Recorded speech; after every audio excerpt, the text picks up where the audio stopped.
બોટાદના રાણપુરના કિનારા ગામ પાસે એક ગમખ્વાર અકસ્માત સર્જાયો છે, જેમાં ઘટના સ્થળે 3 લોકોના મોત થયા છે। મધ્યપ્રદેશથી રાણપુરના કુંડલી ગામે મજૂરોને લઈને જઈ રહેલી એક ઇકો કાર અને ટ્રક વચ્ચે જોરદાર ટક્કર થઈ હતી।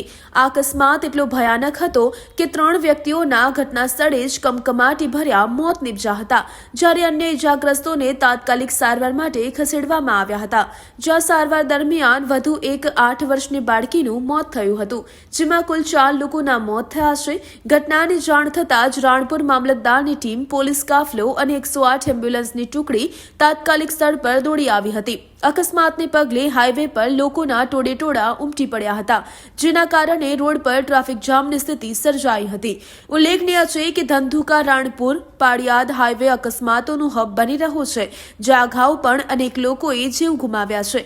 હાલમાં ઇજાગ્રસ્તો હોસ્પિટલમાં સારવાર હેઠળ છે અને પોલીસ દ્વારા આગળની કાયદેસરની કાર્યવાહી હાથ ધરવામાં આવી છે।